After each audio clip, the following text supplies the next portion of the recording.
Ceci est un livre audio autogénéré par Google. Ouverture tension-crise. Encore convient-il de comprendre que dessaisissant le monde qui l'entoure, hostile par son corps défaillant, le prophète travaille par ce corps à mettre le monde en défaut. Le prophète consomme la crise sociale en disant mort son corps. Et fabrique par cette mort la fracture en toute perspective. Double travail d'agonie. Daniel Vidal. Ère historico-géographique d'extension de l'ancien royaume du Congo au XVe et XVIe siècle. Elle correspond partiellement aux actuels territoires de l'Angola, du Congo-RDC et du Congo-Brazzaville. Chapitre 1. Contexte historique d'émergence. L'événement prophétique et les expériences messianiques de l'espace congolais dont il est question dans cette étude concernent une période historique particulière qui commence à partir du XVe siècle dans le royaume chrétien du Congo, où se joue une scène inaugurale d'une importance inouïe pour la suite des séquences historiques de cette région d'Afrique. Mais avant de nous engager plus loin dans notre entreprise, peut-être n'est-il pas inutile de nous expliquer sur l'apparent brouillage toponymique qui traversera cette étude à propos de l'espace congolais. Nous traitons de l'espace congolais à partir de son noyau historique, le royaume du Congo. Cependant, les dynamiques messianiques qui s'inaugurent en ce lieu historique vont traverser l'histoire et déterminer des attitudes, des trajectoires individuelles et collectives, des discours et des pratiques qui aujourd'hui encore sont à l'œuvre au quotidien. Ainsi, du royaume du Congo au Congo, nous avons affaire à une réalité historique transversale qui s'enrichit, s'appauvrit, se décompose ou se recompose en fonction des contextes et des événements. Cette réalité est à comprendre dans sa diversité et sa globalité. L'espace congolais qui comprend en effet les entités que nous connaissons aujourd'hui sous les dénominations officielles de Congo-Brazzaville, de Congo, RDC, d'Angola se construit pour certaines de ses parties à partir du noyau originaire et déjà et toujours ouvert du royaume du Congo. Ainsi, l'espace congolais dont nous parlons est une transversalité historique essentielle où les entités politiques mais aussi les apports mythologiques, magico-religieux, les échanges économiques ne cessent de s'intégrer et de s'emboîter à travers un intense travail de tissage politique mais aussi imaginaire, mythologique, symbolique et affectif. Si les discussions passionnantes et parfois passionnées sur l'appartenance ou non de tel ou tel autre groupe historique à la souche originaire du Congo ne manquent pas de pertinence, si les distinctions érudites sur les séquences historiques mouvementées de cette idée force qu'est le Congo sont de la première importance, c'est en tant qu'elles doivent ouvrir sur une compréhension non dogmatique, ouverte et inclusive des différentes composantes de l'histoire de l'espace congolais. L'effort analytique doit porter prioritairement sur une prise en compte globale de ces dynamiques d'intégration et de circulation, de rencontres et d'échanges au niveau de la région d'Afrique centrale autour du même bassin géographique nourricier du Congo. De ce point de vue, l'une des pertinences de l'histoire vise à ouvrir le passé sur une intelligence du présent et de l'avenir. Pour l'historiographie en effet, c'est en 1483 que le navigateur portugais Diogo Cao qui pense avoir trouvé la solution au problème de la voie rapide permettant de parvenir au mythique royaume du prêtre Jean d'Éthiopie, découvre une voie d'eau qu'il croit être un bras de mer ou un grand fleuve qui s'enfonce dans le continent, c'est le Nzadi à Congo, le fleuve Congo. Dans cette région, l'explorateur entre en contact avec un royaume puissant et bien structuré dont on pourrait estimer la fondation bien avant le XIVe siècle, le Congo. Le navigateur portugais apporte en 1485, au roi du Congo, une invitation de João II, souverain puissant du Portugal l'incitant à renier les idoles et les pratiques de sorcellerie. Curieusement et contre toute attente, le roi du Congo accepte la proposition avec enthousiasme, se fait baptiser sous le nom chrétien de son homologue portugais. Désormais, Nzinga Nkoulou sera João Ier, roi des Congos. Ce geste inaugural est le point de départ d'une bien singulière histoire culturelle qui mettra en relation durant près de 4 siècles le royaume du Congo avec le royaume du Portugal et les dynamiques du monde occidental en général. Ces relations s'enracinent et sont commandées par un contexte sociopolitique particulier qui explique, à maint égard, les futurs développements de son histoire. Les interférences sont aussi bien d'origine interne qu'externe. La structure dualiste du pouvoir politico-religieux en vigueur au Congo, gens du pouvoir et gens de la terre, va réagir au contact de l'événement colonial, dans le sens d'une précarisation continue des structures sociales, d'une dégradation croissante des rapports entre le roi, le Ntinu, qui incarne le versant politique et administratif, et le grand pontife de la gentilité, maillon sacré entre les ancêtres, les vivants et la terre, le Manivunda, entre les notables des provinces et le pouvoir central de la capitale, Mbanza Congo San Salvador. Cette distribution clivée du pouvoir s'explique par des faits que la mythologie du royaume signale. Le pouvoir politique au Congo est détenu par un homme à la position structurellement fragile. Le mythe d'origine de la royauté Congo met en scène le personnage de Nimi Lukeni, un aventurier étranger et meurtrier fuyant la fureur des siens qui traverse la rivière Vungu et conquiert le pouvoir par l'extrême violence exercée sur les autochtones. On peut se référer ici à la thématique anthropologique majeure du roi étranger et conquérant qui, par la violence, fonde et impose de l'extérieur un ordre. Ces derniers se soumettent, mais conservent néanmoins les rênes du pouvoir religieux et magique qu'aucune violence ne peut conquérir ou extorquer, puisqu'il est réputé être lié indéfectiblement et inaliénablement aux morts et à l'ancestralité. La violence fondatrice constitue un moment de l'intrigue du pouvoir. Elle n'épuise pas, et ne constitue pas l'ultime explication du phénomène de l'autorité politique. Il y a besoin de convoquer, de faire converger et de croiser d'autres éléments et d'autres grilles analytiques, pour éclairer la question de la fondation d'un ordre politique cohérent. Le roi étranger, en dépit de sa force et sa violence, ne se trouve pas sur la terre de ses propres ancêtres. Il n'y a pas ses morts, et ses racines ne plongent pas et ne s'abreuvent pas de la terre sur laquelle il règne. De cette discontinuité symbolico-historique et mythologique, résultera une fragilité fondamentale dans ses prétentions à dominer, et à avoir une réelle et totale autorité sur ces sujets. Aussi est-il obligé de partager le pouvoir avec un dignitaire autochtone qui détient la légitimité magico-religieuse, sous peine de déchaîner la fureur des forces telluriques. Cette situation explique et justifie donc une bipolarité du pouvoir entre un pôle politique et un pôle magico-religieux. Le roi du Congo est donc obligé de composer, de collaborer avec des types de pouvoir qu'il ne contrôle pas réellement. Telle est la première raison des tensions structurelles au Congo. Des études doivent encore être menées pour rendre compte, de manière plus précise et plus pertinente, des raisons de cette distribution. L'une des pistes susceptibles d'être féconde dans la matière est que derrière cette distribution particulière des différentes prérogatives se cache et se dit probablement l'histoire du peuplement et de l'occupation, par vagues successives, des territoires du royaume, formant ainsi des sortes de foyers de peuplement qui ont fini par trouver à travers divers réagencements un modus operandi politique et religieux. Comment les agencements idéologiques à la base des modes de gouvernement expliquent-ils précisément la réalité historique ? Ce travail de décryptage reste à faire par le croisement critique des mythes, de la toponymie et de l'anthroponymie, des hymnes, des proverbes, des blasons, slogans et devises des lignages, des généalogies et divers récits susceptibles de contribuer efficacement à éclairer les différentes logiques à l'œuvre en ces temps des fondations. Toujours est-il que ces divers arrangements et agencements structurels, aboutissant à une situation politique de relatif équilibre issue probablement de longs siècles de négociations entre lignages, clans et divers personnages et groupes sociaux, seront durement éprouvés par l'irruption de nouvelles normes induites par l'arrivée des Portugais.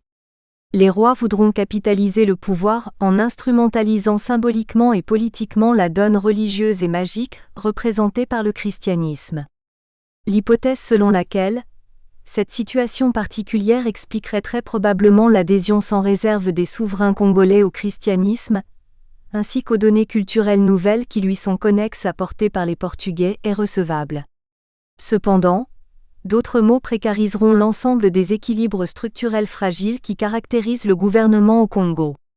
Une partie importante de ces perturbations est due notamment aux atteintes portées à l'ensemble de la société par la trilogie convergente, colonisation, christianisation, esclavage. Elle lui sera, à la longue, fatale, dans la mesure où diverses tendances contraires et difficilement conciliables vont contribuer progressivement à la ruine complète du royaume. L'expérience messianique congolaise, ainsi que les conséquences longues qu'elle entraînera, peut être considérée comme une production intrinsèquement liée à la situation de crise des représentations, à la déstructuration et à la déstabilisation des normes sociales, religieuses et économiques. Le monde Congo s'ouvre au monde occidental. Cette ouverture à la modernité engendre de nombreuses tensions et contradictions générées par cette inscription dans une situation globale. Le point de cristallisation complexe, ambigu et ambivalent de cette situation historique autour duquel se noue la gloire mais aussi la tragédie de cette histoire singulière, est très probablement le personnage phare d'Afonso Ier, roi moderne et maître du Congo. 1. Afonso Ier, 1506 à 1543, roi très catholique, maître et apôtre du Congo moderne. Pour comprendre le destin du royaume du Congo et de l'espace congolais en général, ses évolutions, ses drames et ses tragédies dans la longue durée mais aussi ses capacités d'adaptation, d'intégration et de relecture de la nouveauté, il faut toujours revenir, comme à un moment absolument fondateur, à la figure dominante et fascinante du grand roi chrétien Afonso Ier Nzinga Mvemba di Ndeo Funsu, déformation locale de l'appellation portugaise d'Homme Afonso. En effet, ce souverain particulier du Congo se situe à un moment clé de l'histoire de l'espace congolais. Il va porter à sa plénitude le mouvement de christianisation et de modernisation du royaume, commencé en grande pompe quelques années plus tôt, avec le baptême de son prédécesseur le Mani Congo, le seigneur du Congo, Nzinga Nkuwu sous le prénom chrétien de Joao, le 3 mai 1491.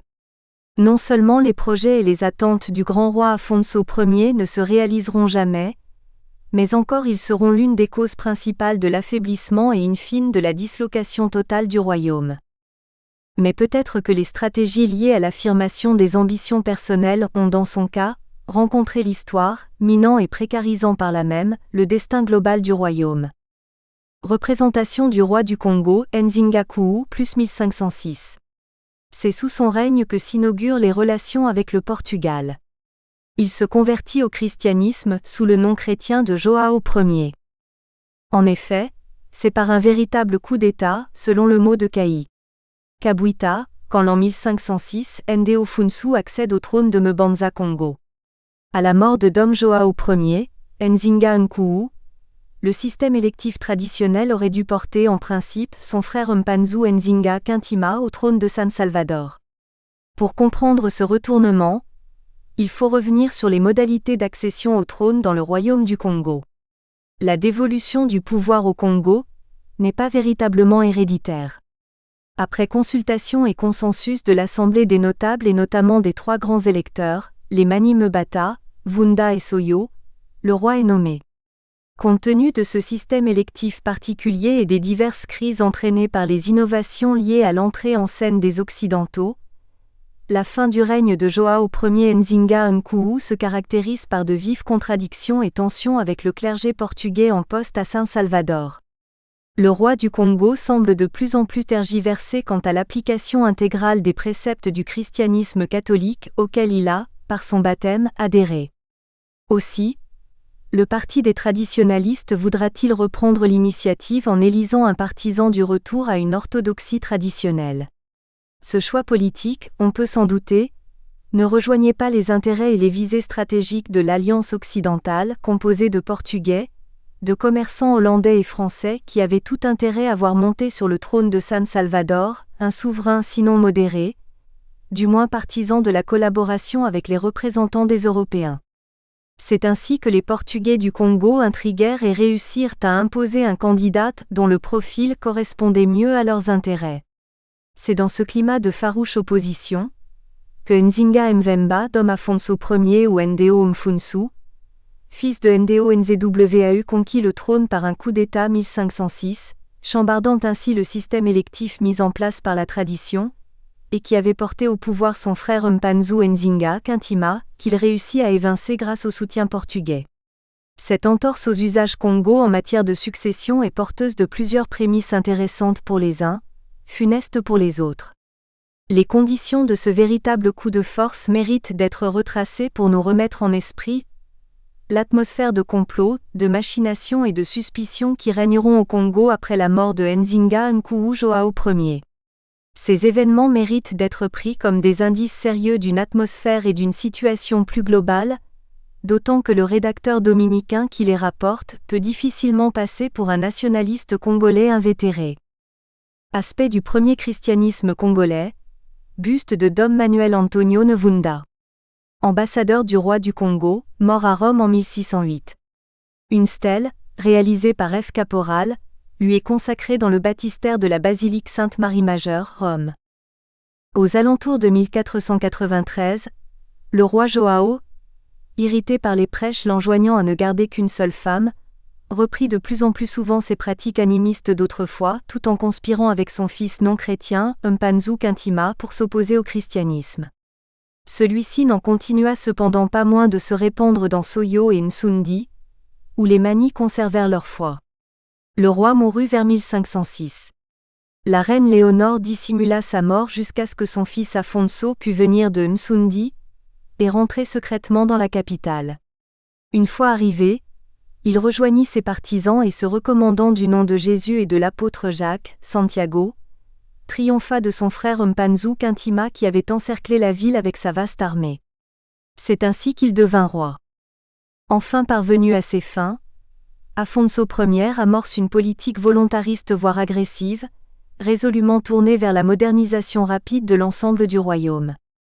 Conformément à la logique qui a présidé à son accession au pouvoir, il encourage la construction des églises et des écoles et réprime les pratiques religieuses qualifiées sans discernement de païennes et donc possiblement régressives. Si les textes évoquant la vie du maître apôtre du Congo sont certainement de nature hagiographique, il ne manque cependant pas de donner quelques indications exploitables dans le cadre d'une compréhension globale des enjeux politiques caractéristiques de l'ensemble des relations de pouvoir entre les différentes instances interférant au sein du royaume. Ces textes sont plus de nature à exalter la vie d'un héros et ou d'un saint, que la cohérence des choix stratégiques d'un acteur politique au sens propre. Son implication dans la modernisation de la société Congo semble être totale et sans aucune retenue.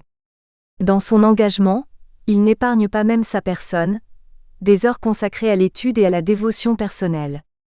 Dom Afonso, second roi chrétien qui fut si grand catholique que nos chroniques du Portugal l'appellent l'apôtre du Congo, nom qu'il mérita parce que son saint zèle convertit la plus grande partie de ses sujets à notre sainte foi. Lui-même en sa personne se montra un modèle de la foi évangélique qu'il enseigna et prêcha aux siens. Il fut si grand homme qu'il mérita de voir apparaître le glorieux apôtre, Saint Jacques, durant une bataille qu'il livra à son frère païen. Sans vouloir ternir la gloire et les mérites d'Afonso Ier, il convient de relativiser la portée de ces textes, archives précieuses de cette période de l'histoire de l'Afrique congolaise, et commencer à leur appliquer les règles de la critique historique. Les mérites universels du souverain de Congo tiennent essentiellement, d'après les textes, à sa réceptivité à la donne culturelle occidentale d'obédience chrétienne. Il y a donc un parti pris positif dans l'ensemble de ces textes qui fournissent néanmoins une série d'indications très intéressantes, tant sur l'intention sous-jacente des rédacteurs de ces panégyriques, que sur la réalité de cette période historique.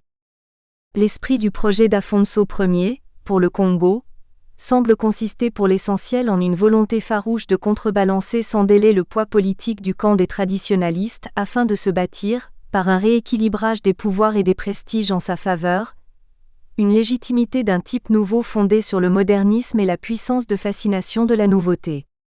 Ainsi tente-t-il d'utiliser à son profit la nouvelle donne magico-religieuse que représente l'arrivée des missionnaires portugais, comme une réelle opportunité pour tempérer les rigueurs des schémas traditionnels qui, au fond, lui étaient stratégiquement et politiquement défavorables. Comptant sur le soutien indéfectible des Européens, Portugais, aventuriers et marchands hollandais et français, il put entreprendre de mettre en œuvre l'ensemble de sa stratégie politique sans toutefois que les succès espérés ne soient au rendez-vous. Pour les turiféraires d'alors d'Afonso Ier, il est incontestablement le héros du christianisme triomphant contre le paganisme déclinant réputé régressif, incarné par son frère Nzinga Mpanzu Kintima. Ce que l'on peut voir à travers ce court texte, au-delà de son aspect légende dorée, c'est l'insinuation du poison de la guerre fratricide au nom d'intérêts qu'on s'efforce opportunément de produire et de scénariser comme opposés. Ces germes mortifères à l'intérieur de l'entreprise moderne ne cesseront de ronger les structures et les équilibres, instillant dans l'ensemble de la société les prémices indiscernables de la guerre civile qui minera le Congo jusqu'à son délitement total. Par ailleurs, Si l'on observe à une échelle plus grande les stratégies à l'œuvre à l'intérieur de cette modernisation, on s'aperçoit très rapidement qu'elle est extrêmement instrumentalisée. Le cas de la diffusion du savoir par le biais de la scolarisation révèle des mécanismes discriminogènes dans la mesure où ne bénéficient de l'éducation que les membres sélectionnés de l'aristocratie. L'accès aussi bien aux universités portugaises qu'aux collèges ouverts par les jésuites dans la capitale San Salvador est soumis à un vrai mécanisme de filtrage. Georges Balandier note à ce propos: le fait qu'il apparaît avec netteté que le savoir était réservé à la parenté du souverain et au petit groupe de ses partisans. Les connaissances modernes et le christianisme, instruments d'efficacité et d'unité si une religion d'État peut s'instaurer, sont les moyens d'une politique royale qui cherche à consolider le pouvoir central et à dominer les particularismes claniques. En fait, les ennemis d'Afonso Ier y voient les symboles d'un parti qui menace la tradition et prend appui sur la force des étrangers. L'une des marques les plus emblématiques de cette adoption sans réserve de la culture occidentale et du christianisme est peut-être, en 1520, l'élévation à la dignité épiscopale de Dom Henrique, le propre fils du roi Nzinga Mvemba Afonso Ier. Le premier évêque catholique du monde noir vient des terres africaines du Congo. C'est probablement là un indice du niveau des relations entre le Congo et le Portugal, mais aussi de la complexité des enjeux et des promesses non tenues de cette tentative. Malentendus, conflits d'intérêts, incompréhension, complexité du contexte mondial en pleine reconfiguration liée à la naissance du capitalisme. Le long règne de Afonso Ier Nzinga Mvemba, Ndeo Funsu, 1506 à 1543, l'un des rois du Congo à ce jour le plus emblématique et le plus ouvert aux apports de la modernité occidentale, sera un lieu de profonde modification des équilibres fondamentaux au sein de son royaume. On peut considérer raisonnablement que le bilan politique de ce souverain est cependant très mitigé, au regard des efforts consentis en vue des objectifs initialement postulés. En effet, lorsqu'Afonso Ier sera parvenu au crépuscule de son règne, que l'enthousiasme des premiers temps se sera considérablement émoussé et qu'au volontarisme et à l'optimisme des commencements se seront substitués le désenchantement et la tristesse d'objectifs non atteints, les impératifs économiques de domination et d'exploitation l'emporteront très largement sur les relations de fraternité initialement envisagées et proclamées par les chroniqueurs officiels. L'esclavage bat son plein et entraîne de graves tensions dont nous reparlerons. D'ores et déjà, ces lignes de Georges Balandier peuvent nous aider à envisager et à saisir un peu de la tristesse du destin politiquement dramatique du plus grand roi que l'histoire du Congo moderne ait connu tant en termes d'ambition que de rayonnement. Si l'histoire du royaume du Congo reste inextricablement liée au nom de Nzinga Mvemba Afonso Ier, Ndeo Funsu, on ne peut oublier qu'à la fin, les tensions s'accumulant, le roi vieillissant assiste avec inquiétude à l'effacement des relations qui faisaient du souverain portugais son frère très aimé. L'égalité de traitement entre deux pays réputés chrétiens et amis apparaît de plus en plus comme une douce fiction. La mainmise des forces extérieures se renforce sur un royaume de plus en plus faible. Sur place, les trafiquants étrangers agissent activement. Ils intriguent, complotent, manœuvrent et envisagent de remplacer Afonso Ier par un roi plus soumis à leurs exigences et moins soucieux de réglementer leurs activités commerciales. Durant la fête de Pâques 1539, un attentat commis par des Européens vise le maître du Congo. Il survit à ce forfait mais un notable de la cour est tué, et 2 autres sont blessés. La défiance s'installe définitivement. Le Portugal est maintenant activement et ouvertement entré dans le jeu colonial classique, il fait ses comptes. Les impératifs et le cynisme de la raison politique ne font pas de quartier. Dom Afonso Ier Nzinga Mvemba, dont on dira et écrira plus tard qu'il fut un génie, un grand chrétien, un héros, meurt sans que l'événement soit même noté. Entre 1541 et 1543, sans précision, comme si son histoire devenait indifférente au regard d'une histoire orgueilleuse qui n'évalue plus que les conquêtes et les dominations exercées. Que l'épitaphe de cette figure majeure de la modernité congolaise n'ait pas été gravée en lettres d'or sur les tablettes et les almanachs de l'histoire luso-congolaise, est un signe qui ne trompe pas sur l'étendue des déceptions, des malentendus et des ambiguïtés de cette relation historique particulière. La trop grande et rapide ouverture à une modernité inductive de mutation, porteuse de contradictions, factrice de tensions ainsi que les ambitions et les intérêts personnels du roi et de son entourage ne seront pas à long terme bénéfiques au royaume. L'inscription du royaume de Congo dans le cycle moderne, mondialisé d'échanges dont les tenants et les aboutissants se déterminent en d'autres lieux et suivant des logiques externes à la vie et aux intérêts propres du royaume, modifie, bouleverse de fond en comble les logiques, les trajectoires et le sens des dynamiques locales. Ainsi, la mort de Nzinga Mvemba Afonso Ier, en 1543, inaugure une longue et lente période de délitement des organismes de gestion de la société sous l'action conjuguée d'un certain nombre d'éléments qui ne cessent d'interférer dans le fonctionnement général du royaume. Des situations anarchiques seront induites par les modes de dévolution du pouvoir qui, dans le contexte créé par l'irruption de la nouveauté, n'étaient plus propres à favoriser la consolidation du royaume par la préservation d'un équilibre, certes précaire mais durable, entre les clans et les lignages, entre les vaincus et les vainqueurs des batailles mythiques des temps et des âges de la Fondation, ainsi que de la lente consolidation historique et magico-mythologique des équilibres structurels du royaume. Des tensions surgiront entre les diverses tendances et composantes du champ sociopolitique. Les relations avec les nouveaux protagonistes de la scène sociopolitique et religieuse ne simplifieront pas des situations déjà délicates. Ainsi des dissensions graves caractérisent les relations du successeur de Ndé Ofounsu, Diogo Ier, 1544, avec les missionnaires jésuites présents dans le royaume qui critiquaient sévèrement les mœurs du roi. Ce dernier les expulsa, leur préférant le clergé séculier plus accommodant sur les sempiternelles questions de mœurs. Aspect de la première évangélisation du Congo. 5 janvier 1608. Visite du pape Paul V à Dom Manuel Antonio Nevunda Mourant. Une fresque vaticane retrace l'événement. 2. Un royaume difficile à gérer. Après le règne du roi Diogo Ier Muzinga à Mpanzu, Ndé Odioko, 1545 à 1561, l'incertitude liée aux enjeux successoraux s'accentua. Le climat sociopolitique se dégrada considérablement en termes d'instabilité et d'insécurité. Le péril et la violence devinrent la règle à Mbanza Congo-San Salvador, capitale du royaume. Une série de rois se succéda. Ils furent vraisemblablement tous assassinés. D'autre part, aux frontières orientales du Congo, la poussée et les harcèlements quasi permanents des envahisseurs jagas constituent un véritable poison diffus et lancinant qui affaiblit le royaume sur le double plan économique et militaire. Ensuite viendront les violences, dissensions et tensions internes qui vont faire que le royaume sera écrasé par les maux les plus divers. La misère, la famine et les épidémies de toutes sortes. Face à cette faiblesse généralisée, on appelle les Portugais au secours. On sait par exemple que le roi Sébastião accepta de dépêcher sur les lieux un corps expéditionnaire de 600 hommes qui repoussent les envahisseurs, rétablissent le roi sur son trône, ce qui aura pour effet direct d'augmenter la sujétion du Congo aux puissances extérieures. Ainsi aura-t-on une présence de troupes portugaises relativement importante au Congo. Ces dernières vont tenter de se payer sur le royaume et les possibilités commerciales qu'il offre.